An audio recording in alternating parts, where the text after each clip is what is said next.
They thought cutting me loose would be simple. They didn't realize I was the one keeping their entire digital fortress standing. That morning, the conference room glowed cold and sharp under sunlight. Marcus slid a tablet across the table, a photo showing me entering the Vidian Tech building late one evening. Not exactly proof of wrongdoing, but enough for them to stage their little inquisition. Unauthorized activity after hours. Marcus said coolly, "Our contract forbids working for competitors." Clara, his ever-loyal sidekick, leaned forward with that smug smirk she wore like armor. "Loyalty is everything here," she said. "You cross a line." I didn't argue, didn't even flinch. I'd already made peace with what was coming. Marcus's tone hardened. "You're terminated, effective immediately." He pushed the papers toward me. "Security will escort you out." I gave a small nod. Fair enough. One job is enough for me. That stopped them. Their expressions flickered, confusion, then unease. They had no idea what that meant. I placed my badge on the table, feeling the weight of 3 exhausting years lift off my shoulders. When Clara demanded my system credentials, I told her calmly, "Everything's documented." That wasn't a lie, just not the whole truth. My notes were there, yes, but good luck navigating that maze without me. As security walked me to my desk, I packed a few small things: a cracked coffee mug, a notebook full of codes and ideas, and a tiny cactus that had somehow survived years of fluorescent light. Julian, the CTO, stood behind his glass wall, pretending not to watch. He knew exactly what he'd just lost.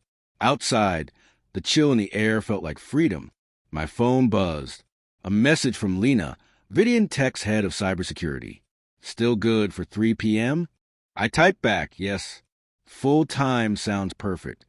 For 3 years, I've been the only one holding that company's fragile system together. When I was hired, Julian promised I'd lead a top-tier team. But layoffs turned 5 people into 1 me. The work never stopped. I spent endless nights fending off attacks, patching code, and writing reports that no one ever read. When I saved the company from a massive breach last fall, my reward was a $300 gift card and a meeting where the CEO took the credit. That was the day I realized loyalty meant nothing to them. Then at a cybersecurity summit in Chicago, I met Lena. She was sharp, grounded, and actually listened. She offered me weekend consulting work. Strictly advisory, no conflict of interest. I accepted. For the first time, my skills were valued. But someone saw me near Vidian's office, and the rumors started. HR didn't ask questions. They just assumed, and that was fine, because I was already halfway out the door. By Monday, I was sitting in my new office at Vidian, triple the pay, a team of 10, and an environment that thrived on collaboration instead of control. It felt like breathing again. Meanwhile, back at my old job, the cracks began to show. Systems lagged. Authentication failed. Logs filled faster than anyone could clear them. By midweek, their network collapsed under the very vulnerabilities I'd warned them about. Panic spread like wildfire. My phone filled with calls from Julian and the execs. "Zara, we're crashing. Please help us." I replied once. I only focus on one job now. By Thursday, the damage was front-page news. Their stock dropped 35%. Investors fled. Then, the chairman called. "Marcus and Clara are gone," he said. "Name your price to fix this." I did.